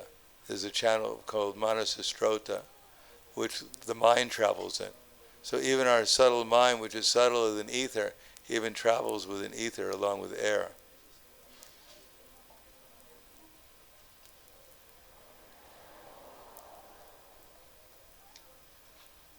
What should a brahmachari or a sannyasi do in with wealth which he has inherited from his parents when they left the body? He should use it in Krishna's service. And if he doesn't know how to use it, he can give it to he can give it to someone who knows how to use it in Krishna's service.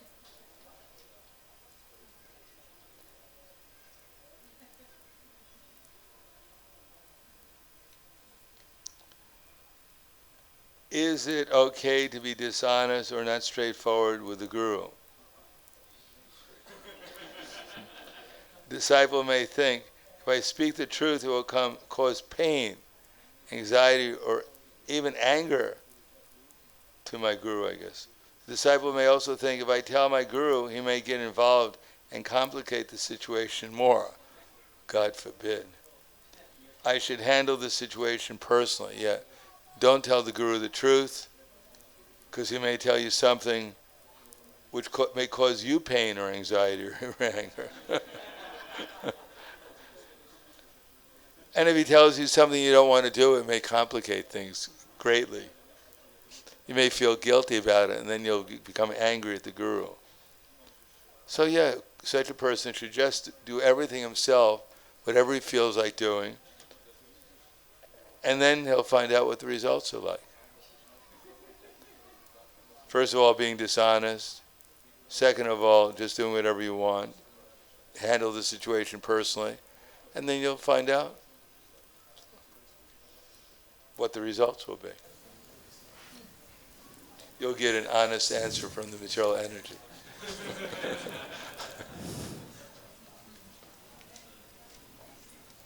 I'll finish.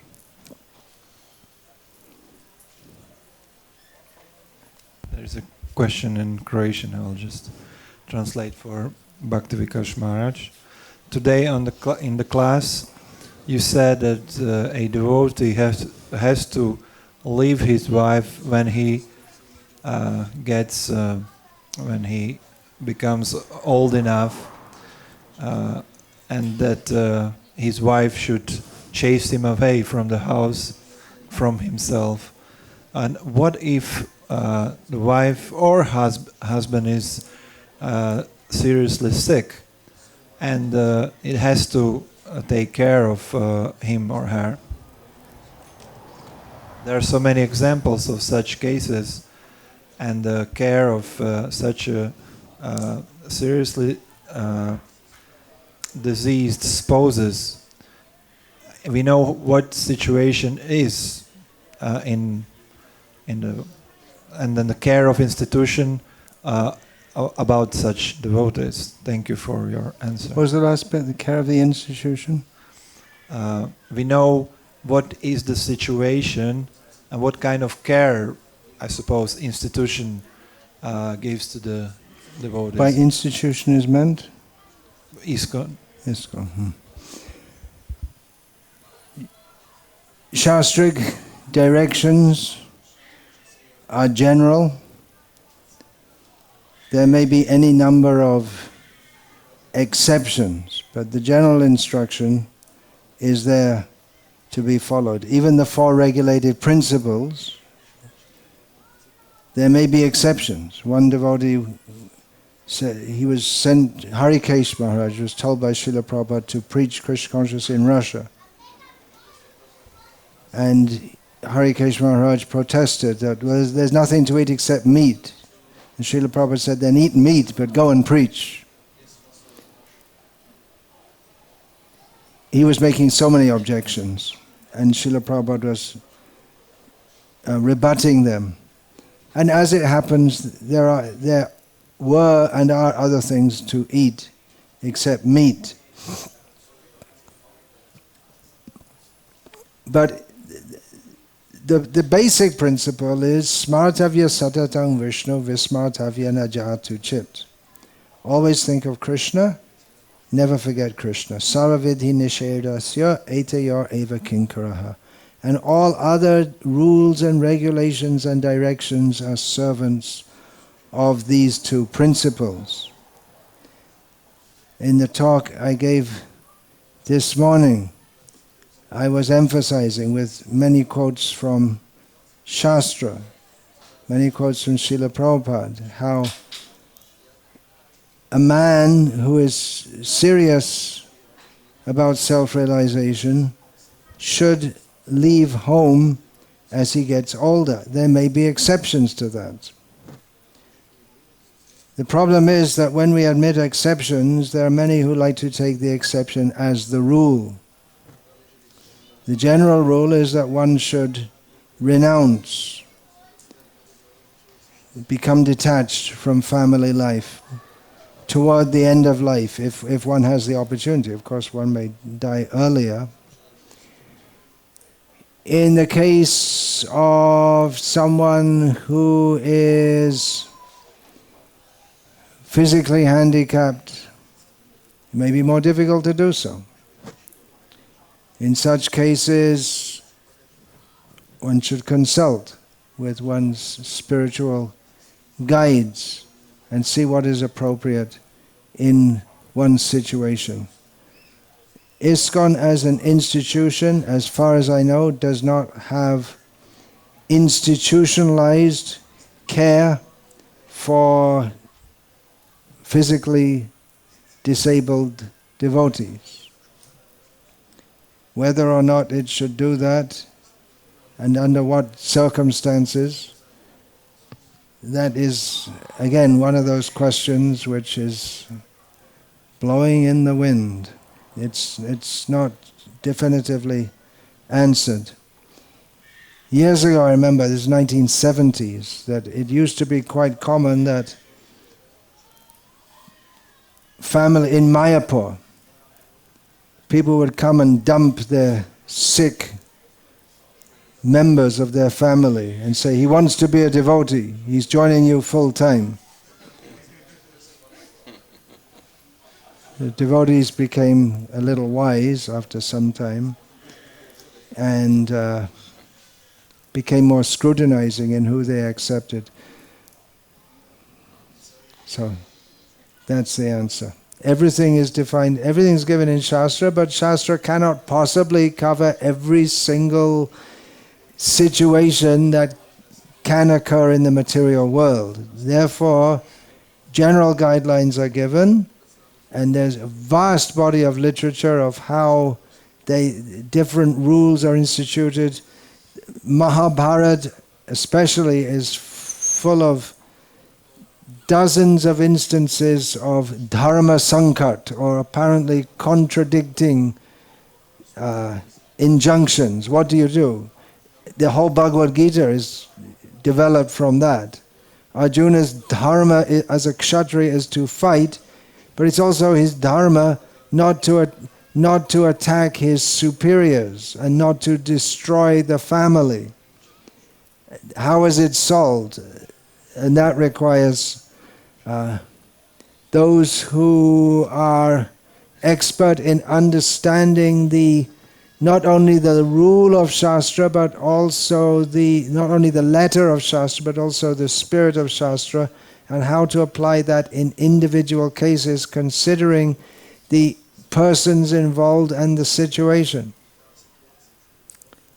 So you may be frustrated that so many times questions are asked and there's seemingly no definitive answer, but it will be different in different cases.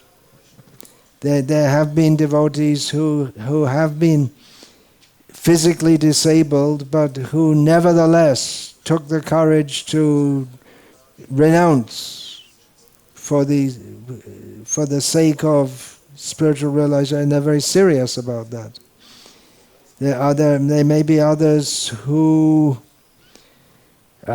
use that as an excuse not to do so. Old age means, generally speaking, there's some physical disability. I can't renounce home because I get headaches in the morning. I can't renounce home because I have too much pain in my legs. And Shastric injunctions are meant for, especially these higher ones, meant for self-realization, are meant for those who are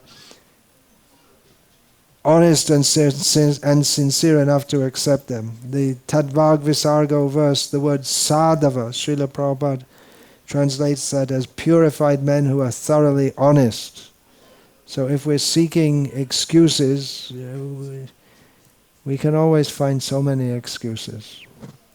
There may be valid reasons not to do so, but we have to see. The main principle is to Ante Narayana Smriti, prepare ourselves to remember Krishna at the time of death. What is the generally recommended situation to move to a more renounced mode of life, or specifically renounced mode of life as a vanaprastha, may not be applicable in all cases, but even then, even if one has to stay at home due to some physical or disability or other reason, still the attitude that now the end of life is coming and I have to be more focused, more concentrated, more serious, that should still be there. How to recognize symptoms of karma bhakti, jnana bhakti, and eventually pure bhakti in oneself? What's that? How to recognize symptoms of karma bhakti, jnana bhakti. He means karma-mishra bhakti, I guess. Yeah, and eventually pure bhakti in presumably oneself. Presumably that's what's meant. Well, all these questions are answered in the Bhagavad Gita. That all these symptoms, and they're answered in multiple times in different ways. So to try to quote every single instance would be nice, but you could always read Bhagavad Gita. For instance, in the 10th chapter of Bhagavad Gita, Prabhupada defines karma yoga in the verse number 10, that one knows that the goal is Krishna, but one takes pleasure in fruitive activities, then one is said to be acting karma yoga. When one is attached to the results of his work, he's said to be acting in karma yoga. And when he knows that the goal is Krishna, but one takes pleasure in mental speculation to understand Krishna, one is said to be acting in jnana yoga. And when one knows that the goal is Krishna and acts completely in Krishna consciousness, to obtain Krishna, one is said to be acting in Buddha Yoga or Bhakti Yoga, the complete yoga. So that's in the 10th chapter of Bhagavad Gita. In the 6th chapter, in the 47th verse, Prabhupada says that one is somewhat detached from the results of his work and has a little knowledge. He's said to be acting in karma yoga. Well, when that renunciation increases and the knowledge increases, one is said to be acting in jnana yoga. Well, when one is able to fix his mind upon Krishna to some degree, one is said to be acting in Ashtanga yoga or Hatha yoga. And there are many different types of yogas, but the highest of all is Bhakti yoga, which is the pinnacle of all the yogas, like Mount Everest. And there's other citations in Bhagavad Gita. In the summary of Bhagavad Gita, Krishna explains in the 18th chapter what's the difference between karma yoga, jnana yoga, and eventually he gets to bhakti yoga after 50 verses in detail, all the different aspects and all the different sages, what they said about what renunciation is, and Krishna gives his opinion. So one should read Bhagavad Gita to get a full understanding. Because after all, I've just cited some parts of Bhagavad Gita, but these things have to be assimilated. But to make it as simple as possible, if we're attached to this body and we're in anxiety, we're suffering, or we want to have some comfortable position in this material body, for this material body, which is all right. I mean, there's nothing wrong with it. And at the same time, we're practicing Krishna consciousness for such a goal, then we can say we're acting in karma yoga. And when we become curious, although we may still have some desire for freedom from anxiety and distress, we may still want to have nice prasadam, fresh air, clean water, nice relationships. But at the same time, we become curious about who is Krishna? Who is this Krishna? Who's the girl with Krishna? We start asking questions. Why am I suffering? What am I doing here? What's the goal of life? And when we start actually realizing that we're spiritual beings, then we do devotional service, then we can say we're acting in jnana yoga. And when we're actually situated in swarasaki, we're always remembering Krishna, we never forget him, we're always doing everything to please him, then we can say we're actually acting in the perfection of life, or bhakti. Oh, I should say before that, at the stage of jnana yoga, when we come to Brahman realization, nishta, and our minds are no longer disturbed by material circumstances, and we can fix our mind upon Krishna, we can say we're acting in the perfection of Ashtanga yoga. And when we actually develop, we can feel Krishna's presence, and it becomes intensified through ruchi and asakti into bhava and prema, then we can say we're actually acting on this platform. First, spontaneous love of spontaneous devotional service, then ultimately actual bhakti yoga, without any other mixture of jnana or karma or yoga.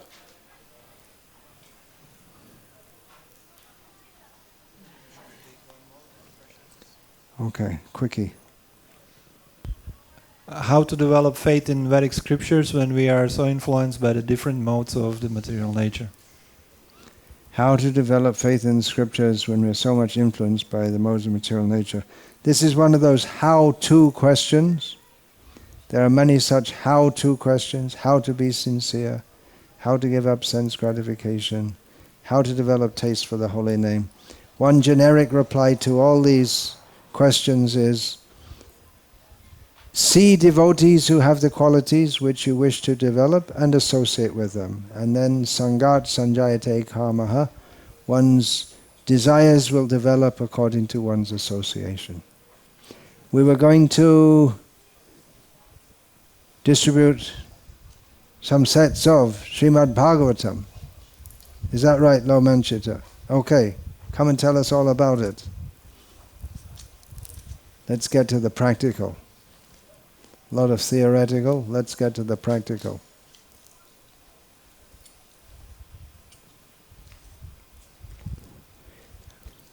Ramtanu, before we start this, Ramtanu, you come up and speak for 2 or 3 minutes what you told me about your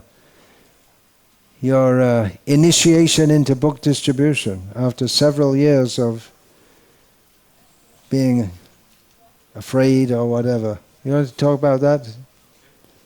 As you were happily telling me today at midday.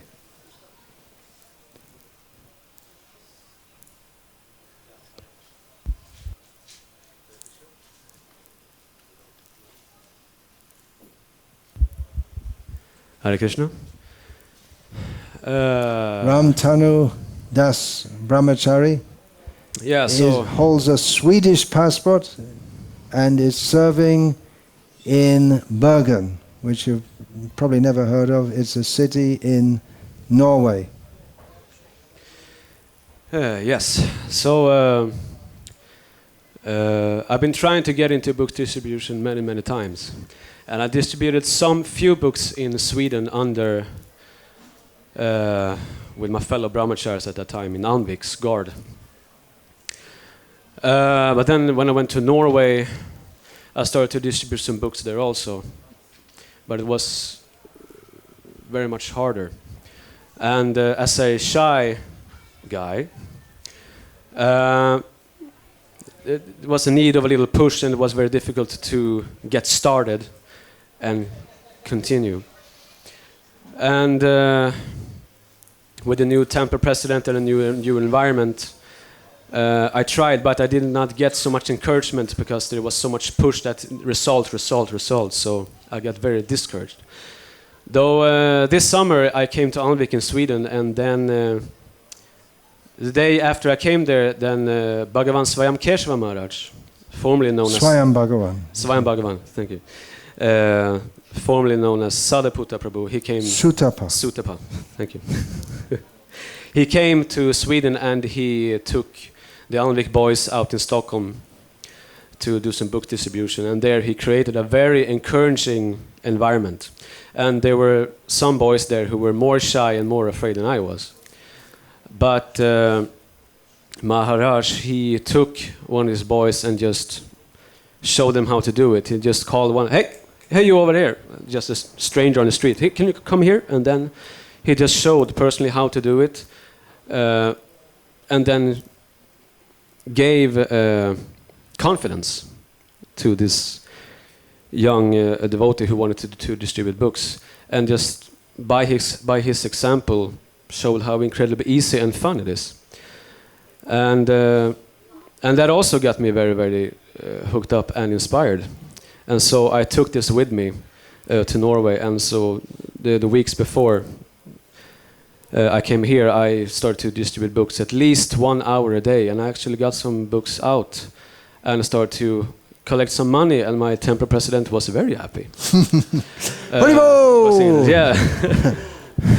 So finally, so by that encouraging environment, together with others, together with a person who knows how to do it, that it makes all the change. And if you just get one single book out, even if it's a little small, you sense immediately how Guru and the whole parampara is satisfied by that, and the understanding of our scriptures becomes internalized little by little by every book. And it was such a change that I just felt immediately that this is like the most important thing you can do. Nothing else is. Everything else should support the preaching, the Haranam Sankirtan. That's what I experienced from within. Like we say, Pratyaksha Vagamam Dharmyam. It's empirical evidence how unbelievably satisfying it is to go out with books. And then after that in Stockholm, when everyone had distributed books for several hours, we just ended everything with a big ecstatic Haranam through the Stockholm streets, and then we ended with Prasadam, and then went back to the temple. Perfect day. So yeah, that's my experience. Yeah. Hare Krishna. Hare Krishna.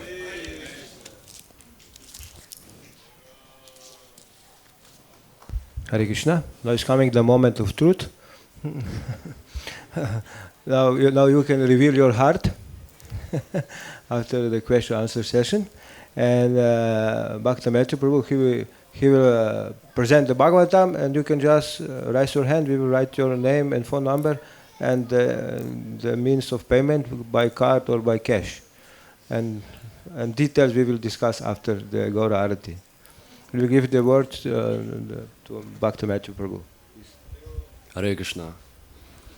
So we're very fortunate today to be in the association of these great Bhagavatas, and especially being able to offer some questions that we may be having in Krishna consciousness. But for many of us, this is just a rare opportunity. Lots of us, maybe a once-in-a-lifetime opportunity to be able to address the person Bhagavat right here. Therefore, the importance of having a Bhagavatam set in your home, which is accessible to you at all times, is actually very, very important. Because all of these questions that we've been discussing today, as Maharaj was saying at the beginning, all of the answers are there in that set of books right there.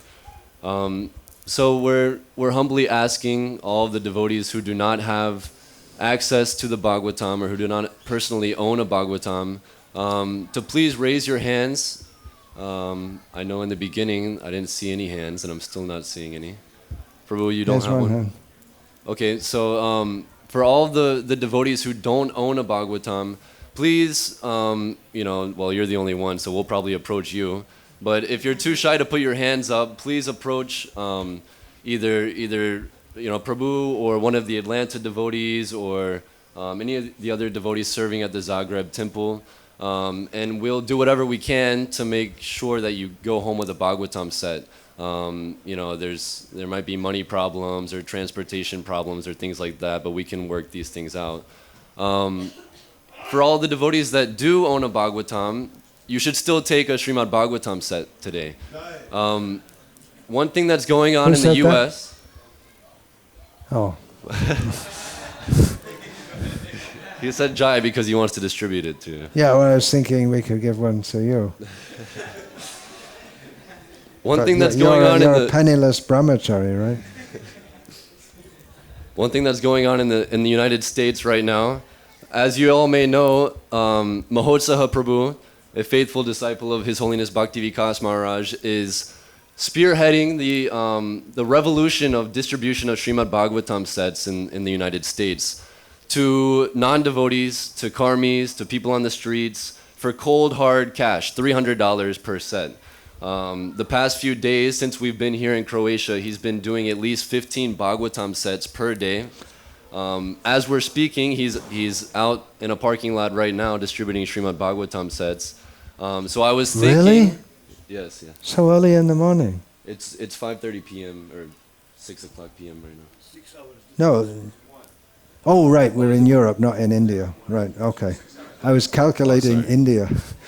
Yeah. Okay, yeah. So he's distributing Bhagavatam sets. This is just the beginning of this endeavor, and he's already distributing so many. And these are to non-devotees, so I was thinking that in the assembly of Vaishnavas, we can at least distribute 15 Bhagavatam sets tonight among all the devotees here, which is within the realm of possibility, obviously. So we're humbly requesting devotees who already do have a Śrimad Bhagavatam set to kindly take another Bhagavatam. One thing that I did notice when we were in the UK, that if you ask nicely, Maharaj might even sign the Bhagavatam for you.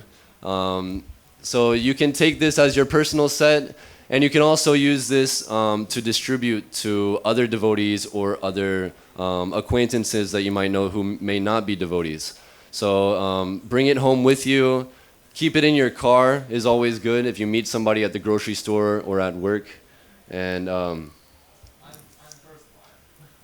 Jai, first buyer. So keep a Bhagavatam set with you in case you meet somebody who is favorable to taking Srila Prabhupada's books and taking up the process. This is very, very important. We're having a lot of success in this book distribution in America, and we'd like to see this being spread all around the world. So kindly participate in this revolution with us. We'd like all the devotees here to be part of the pioneering effort to make sure that every single person in this world, every respectable gentleman has a Śrimad Bhagavatam set in their home. So we have one Bhagavatam buyer and we have one perspective. Only one book. No, so this Bhagavatam set is a whole set of 18 volumes. It's this whole set right here. There's 12 cantos that come in 18 volumes, and this is the complete delineation of the entire Krishna conscious philosophy. This is only available in English at present. You know, you can take a set. Actually, it's very linguistically, it's very simple and very clear, and you can learn English very well by reading these books. So you'll benefit in both ways. Krishna will give you the intelligence. If you could understand what he said, which you did, which is why you raised your hand, you understand enough English that you can get into these books. Children are reading these at the age of 5. They're learning English by reading these books. Yeah. It's very simple English. And on top of that, it's in the language of the devotees. It's it's talking about topics which devotees are always talking about. So kindly take a whole set of these books, read them all. You know, instead of addressing your questions to the devotees here present today, you can address your questions to the Bhagavatam, and this Bhagavatam can give you all the answers. So we'd like all the devotees who are able to please take a set with you. We'd like to do at least 15 sets today. Tomorrow, maybe 20. But please cooperate in this effort, and in this way we can satisfy Srila Prabhupada, the Guru Parampara, and of course Lord Chaitanya, who is strongly encouraging us to participate in this preaching movement. So is there anybody else that, Mataji, thank you so much. In Bergen also, you can do the same thing. Those who are coming, you can tell them you should all have a set. In Norway, everyone knows English. This is something that everybody can do. Sorry, man. Yeah, you can do. This is something that everybody can do. You know, Ram You Tanu can do it on the Prabhu. street. Norway, there's plenty of money, right? Ram Tanu Prabhu. Yeah. Ram Tanu Prabhu was saying that he's going out for maybe just an hour a day. So just adding this to the services that you're already executing in Krishna consciousness is very, very beneficial to yourself and to so many people who are in need of this knowledge. And, for all the devotees that do have Bhagavatam, you might philosophically understand that all of the answers are present here in the Bhagavatam. But what it means to really realize this is that you are enthusiastic to share this knowledge with everybody else. So kindly take a set with you. We can work out the details. As we were saying earlier, there's a special deal going on where generally these sets are sold for 300 euros, but we're only asking for 200. Why? Only 300. Yeah. They're worth so much more, even the quality of paper. You can give 300, why not? You'll take one, Prabhu? 200 euros only. Jai, thank you very much. So,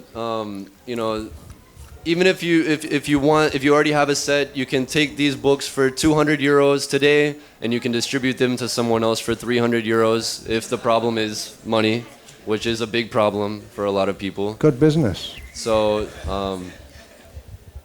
kindly take these books. You can also pay in installment plans, which means that you can give a little bit today, and you can pay intermittently or on a fixed schedule until you've paid the full amount. Okay, Jai, Hare Krishna. Jai. Śrimad Bhagavatam ki Jai. Srila Prabhupada ki Jai. Gaura Arati ki Jai. Hare Krishna.